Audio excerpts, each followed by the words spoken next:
I didn't kill her physically, but in the back of my mind, she died. When word first hit the streets that 5-year-old Celeste Rivas Hernandez's body was found rotting inside David's Tesla, nobody wanted to believe it. But now, the feds just dropped a bombshell. New evidence clears David's name in the homicide case. And the new suspect they mentioned? That name is about to flip this whole story upside down. When the gossip started flying and receipts began popping up, people were too busy clowning David online to notice what the real evidence was saying. The truth tells a whole different story than what went viral on your feed. So let's rewind this back to September 8th, 2025, the day it all began. Workers at Hollywood Tow over on North Mansfield Avenue started complaining about a nasty smell leaking from a black 2023 Tesla Model 3 that had just been brought in a few days earlier. Turns out, that ride had been abandoned for almost a month in the Hollywood Hills, just sitting out there like nobody cared in one of the fanciest neighborhoods in LA. When the LAPD pulled up around 12:30 p.m. and popped open the front trunk, what Tesla heads called the frunk, they were hit with a nightmare. Inside was a severely decomposed body, wrapped in a black plastic bag, weighing about 71 pounds. So what inspired the hook, "In the back of my mind you died," is kind of like the storytelling aspect of the lyrics that came before it, in a way that it builds up to the big moment where she died in the back of my mind. I didn't kill her physically, but in the back of my mind, she died. And I didn't even cry, not a single tear. I've seen people online take different meanings and interpretations from that one part of the song where it's like it's their past selves that's dying, and they're not even crying about it because they're evolved or become better people or have killed addictions and other different stuff like that. So I think it's very powerful. The remains were in such bad shape that it took investigators 9 full days until September 17, 2025 to confirm the identity as Celeste Rivas Hernandez. They did it through dental records, DNA, and a small but telling clue, a shh tattoo inked on her right index finger. Now here's where the plot twists hard. The Tesla was registered to David, yeah, but the timing didn't add up. The 20-year-old artist was out on his Withered World tour, performing live across North America when the body was found. He had proof everywhere, concert footage, fan videos, verified schedules, everything lined up perfectly to show he couldn't have been near that car when things went down. And before we go any further, let's talk about Celeste, because her story cuts deep. This wasn't just another headline or missing persons case. Celeste was first reported missing on April 5th, 2024, from her home in Lake Elsinore, California, back when she was just 13 years old. But this wasn't her first time running away. Her life had already been tangled in chaos, long before anyone ever mentioned David's name. Celeste had been running away from home over and over throughout 2024 on February 14th and 15th, then again on March 19th, and finally April 5th, the last time anyone saw her alive. What most people overlook is that Riverside County Sheriff's deputies had been called to her house 11 different times between February 2024 and April 2025 for stuff like minor crimes, family drama, and suspicious circumstances. Michael, a situation that you actually caught us up on last week involving the pop singer David and Celeste Rivas, who's this 17-year-old, and her body was discovered, if memory serves, in the trunk of a Tesla that was found in a rental car lot in California. Yeah, and even more tragic, she was 15 now, and when she went missing, she was only 13 years old. She went missing in April of 2024. That's not just bad luck, that's a sign of a troubled home. Plain and simple. Her ex-boyfriend even came forward saying Shorty was going through it, painting a picture of a girl fighting heavy emotional battles way deeper than any single relationship. But, as usual, the internet didn't care about facts. They saw tattoos that looked alike, a few sketchy photos, and boom. That's it. He's guilty. One song titled Celeste dropped, and social media yelled, "Case closed, lock him up." But let's slow it down and look at what law enforcement actually said, and more importantly, what they didn't. LAPD. Captain Scott M. Williams publicly stated, "We know for sure that Celeste Rivas Hernandez died, and someone placed her body in the front trunk area of David Burke's Tesla." But peep what he added right after that. He said it's still unclear whether there's any criminal culpability beyond someone concealing the body. That one sentence changed everything. After weeks of digging, David's name never appeared as a suspect, not once. He wasn't arrested, wasn't detained, and was cooperating fully from day one. His team confirmed to several major outlets that David was fully aware of the situation, and even while touring, he stayed in contact with investigators. No ducking, no running, just full cooperation. Now, here's where things really start shaking up the whole story. Forensic experts stepped in. Dr. Amy Santoro, a veteran CSI with a PhD, broke it all down. She revealed that investigators believe Celeste's death might have been from a drug overdose, based on early autopsy reports showing no trauma signs at all. No wounds, no struggle, nothing that screamed foul play. Dr. Santoro explained that if the toxicology report backs this up, David wouldn't face homicide charges because the case would shift away from murder and focus instead on how her body ended up there. But was she still really missing without a trace all that time? The other day, TMZ acquired some video of Celeste in her parents' backyard, and it was dated September 8th, 2024. That date is so significant for a couple of reasons. First off, it's 5 months after she supposedly disappeared for the last time. And what's more sad is that it is one day after her 14th birthday, which makes me think maybe Celeste came home for her birthday. Her birthday's on September 7th. This video's on September 8th. That's a massive difference, and it flips the whole social media narrative on its head. Meanwhile, the LA County Medical Examiner's Office still hasn't given a final ruling.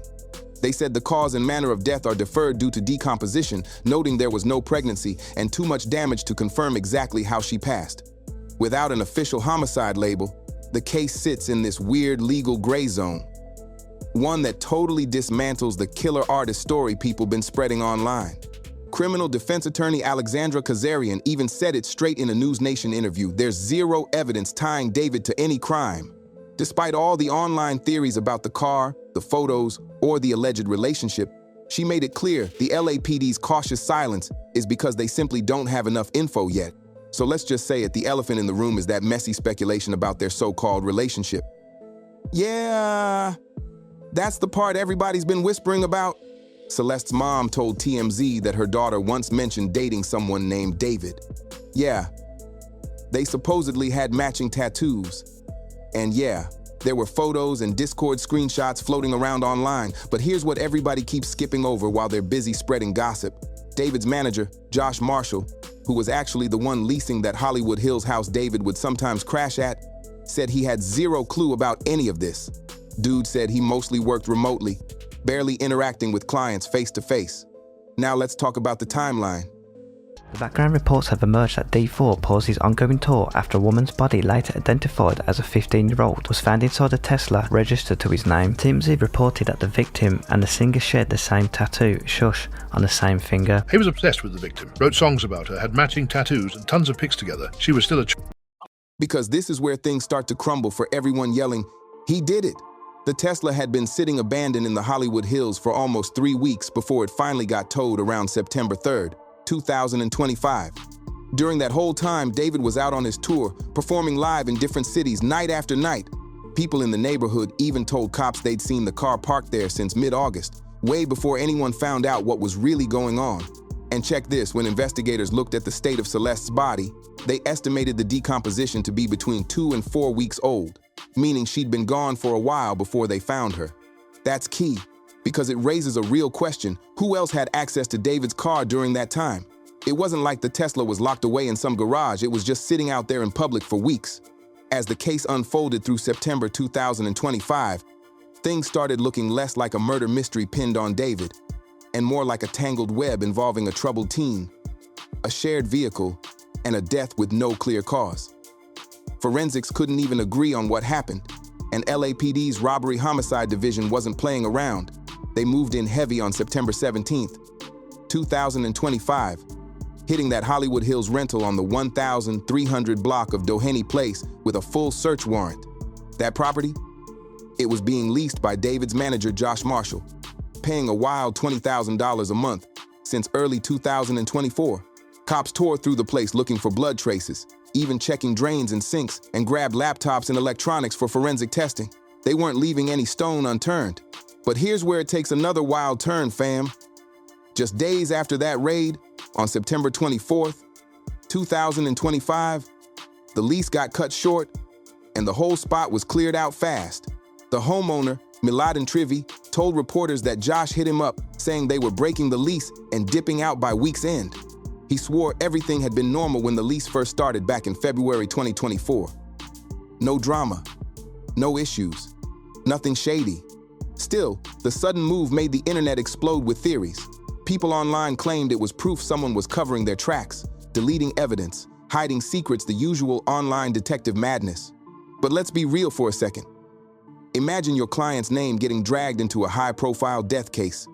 Your house gets raided by LAPD, and the media's camping outside your door 24/7. It's chaos.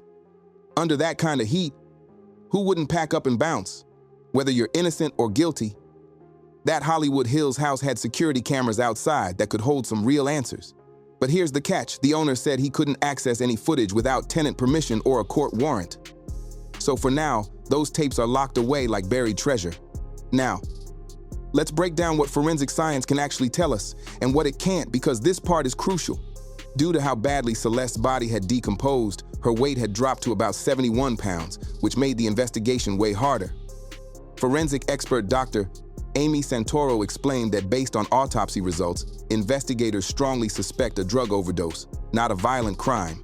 And if that's confirmed, this whole thing flips from a murder case into a tragic accident or overdose gone wrong.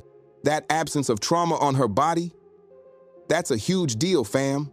Normally, when someone's killed, there are clear signs: bruising, fractures, strangulation marks, stab wounds, bullet holes, something. But in Celeste's case, none of that was found. The medical examiner even deferred the cause of death, waiting for toxicology results, which tells us this situation might be very different from the violent murder people online made it out to be. And before jumping to conclusions, we gotta remember who Celeste was and what she'd been through. She had a recorded pattern of running away. Sheriff's deputies had shown up to her house 11 times in just over a year for different issues. Folks in Lake Elsinore said she'd run off at least 3 times in 2024, sometimes leaving notes behind or being seen near cars she might have used to get away. Her ex-boyfriend described her home life as tense, unstable, and full of drama. That background changes everything. A teen constantly escaping a rocky home, chasing comfort or freedom, could easily end up in risky situations around drugs, strangers, or unsafe environments. That doesn't mean anyone planned her death. It could mean she got caught in something tragic that spiraled out of control. It's heartbreaking, but it's possible. And here's another piece the internet glossed over.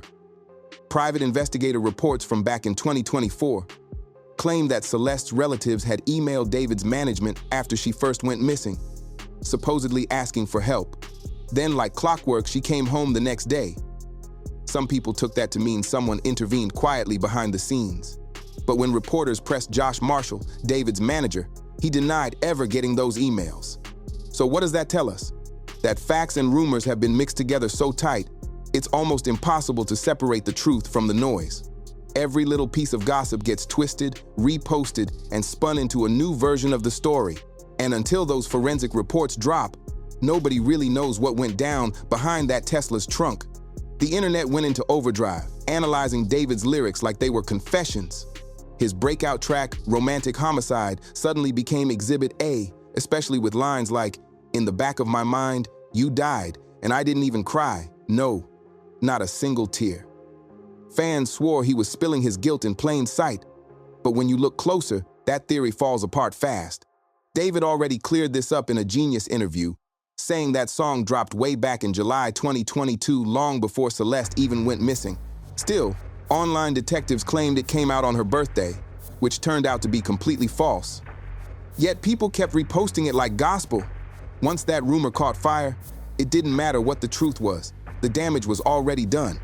The professional fallout hit David like a freight train. He had to cancel his remaining tour stops, including big shows in Seattle, San Francisco, and Los Angeles. Brands like Crocs and Hollister instantly backed out of collaborations. Streaming services buried his songs, and his entire career path flipped overnight.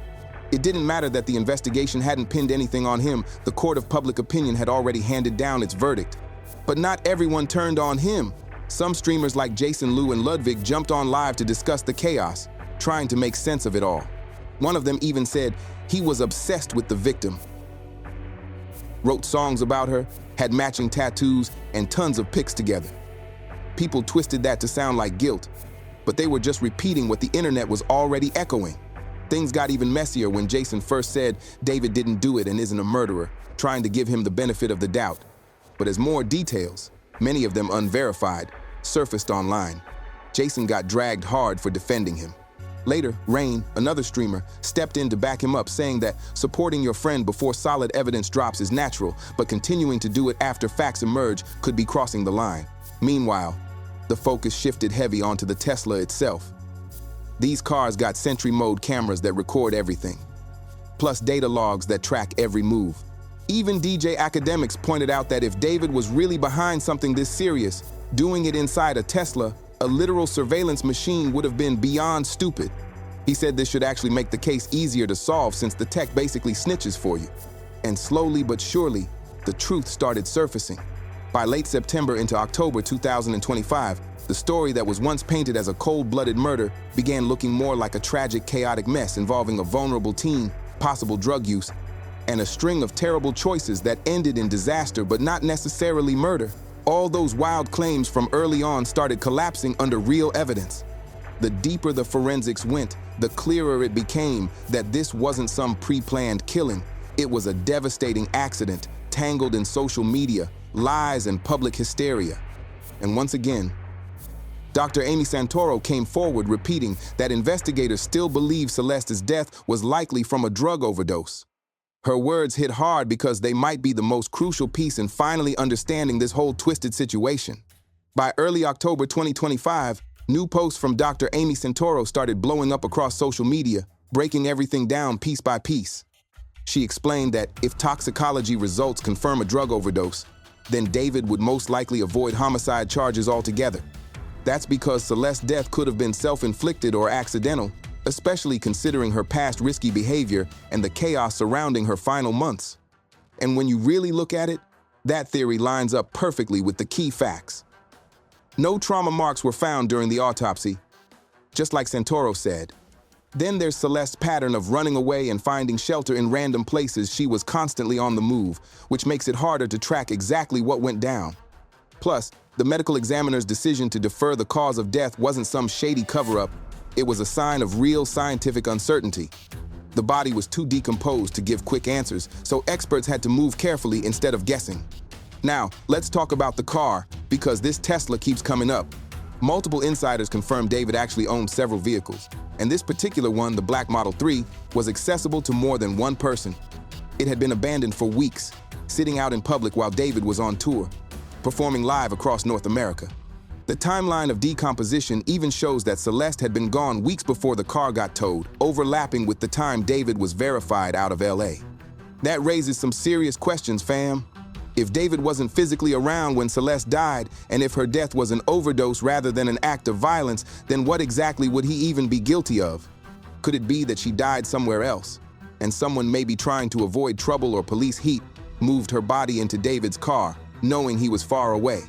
Or could she have used the Tesla herself, maybe with a few people she trusted, and things went south without him even knowing? That's where LAPD Captain Scott M. Williams' careful wording starts to hit different. Remember, he said, someone placed her body in the front trunk area of David Burke's Tesla, but it remains unclear whether there's any criminal culpability beyond body concealment. In other words, somebody hid the body, but that doesn't automatically mean they caused the death. Two very different crimes, you feel me? And here's the part that sends chills. Surveillance footage from September 8, 2024, reportedly shows Celeste alive in her parents' backyard, exactly 1 year to the day before her body was found. That eerie coincidence adds another wild layer to this whole story. Some think it's nothing, others think it's symbolic, but whatever it is, it makes the timeline even harder to untangle. So at this point, the deeper investigators dig, the clearer it becomes. This isn't some open and shut murder mystery. It's a tragic puzzle full of gaps, coincidences, and unanswered questions that still got the internet arguing nonstop. That footage, dated 5 months after Celeste supposedly went missing, flipped the whole story on its head. It showed her alive and back home, proving her disappearances were sporadic, not permanent like everyone thought. She apparently came home from time to time, even possibly celebrating her 14th birthday on September 7th, 2024. Then came Ashley Banfield's deep dive on Drop Dead Serious, where she highlighted that cops had been called to Celeste's house 11 times in just over a year. On March 19th, 2024 alone, officers pulled up 3 separate times the same day. Cameras caught Celeste sprinting past a liquor store on surveillance footage. It painted a raw picture of a teen in chaos, running from something, then coming back, over and over, while law enforcement kept getting dragged into her home life. And that home life, it wasn't simple either. Early rumors online said her parents were undocumented immigrants who'd possibly left the country, but News Nation later dug up exclusive records showing both parents were actually living in the U.S. legally since around 2001, complete with social security numbers. A former neighbor who lived in the same public housing complex between 2019 and 2020 said they sometimes heard the parents arguing about custody and family stress. Though there was no sign of divorce, what really emerges here is a heartbreaking picture of a broken family system. A young girl searching for an escape from pain, bouncing between home and the streets, and a tragedy that might have built up piece by piece instead of coming from one single evil act. And that makes it even harder to swallow. Celeste Rivas Hernandez deserved better, no matter how the story plays out or who's involved. Now here's where it gets serious. If Dr. Santoro's overdose theory holds true, that means legally, prosecutors hit a wall. Without a confirmed homicide, it's almost impossible to bring murder charges against anyone. Sure, an arrest could technically happen without a clear cause of death, but without signs of foul play, those charges wouldn't stand strong in court. The only potential crime left is body concealment, but that opens a whole new mess. Because figuring out who hid Celeste's body is tough when multiple people had access to that Tesla. That's why investigators are still cautious, still testing, and still not pointing fingers at David. Through his reps, David has stayed consistent. He claims he had no clue about anything shady happening and continues to fully cooperate with law enforcement. Still, the streets keep whispering, especially about those Discord messages that allegedly show chats between Celeste and a user under David's name. The internet's been spinning theories nonstop, but so far, none of that's been proven real. Those alleged Discord messages between Celeste and David said to date back to 2022 sent the internet spiraling. People started piecing together old screenshots, photos, and rumors, questioning what their real connection even was. But here's the truth. Authorities never confirmed those messages were real, and no charges for statutory rape or exploitation have been filed. Yeah, California's laws would absolutely apply if anything inappropriate happened between David, age 20, and Celeste, who was just 13 to 15 during that time, but screenshots alone don't hold up in court. You need hard evidence, not just whispers and reposts. As of late October 2025, David's record remains clean, no criminal charges, no indictments, nothing official. But even without being charged, his career's been crushed. Tours still canceled, brand partnerships dead, and his name carries a stain that won't wash off anytime soon. Even if he's eventually cleared, the damage is permanent, and everyone in the industry knows it. Still, the conversation goes deeper than one artist's downfall. It exposes something ugly about how fast people rush to judgment online. Real talk, folks see a few posts, a couple screenshots, and suddenly think they've solved the case. But lawyers and investigators keep reminding the public that evidence, not emotion, decides guilt. Legal expert Alexandra Kazarian even said flat out that there's no proof tying David to any crime. And if you pay attention, the LAPD's careful wording makes it obvious they never once called him a suspect or said he was wanted for questioning. That kind of caution only happens when the facts don't match the headlines. But no matter what the outcome is, the pain is real. Celeste Rivas Hernandez, just 15 years old, was a kid dealing with heavy struggles trying to escape, searching for safety, and she ended up dead, left in a Tesla like she was disposable. Her family's broken, trying to raise money for funeral and memorial costs, while the community in Lake Elsinore lights candles and holds vigils for her, calling her a sweet soul who deserved better. And that's the part people forget when they turn tragedy into trending topics.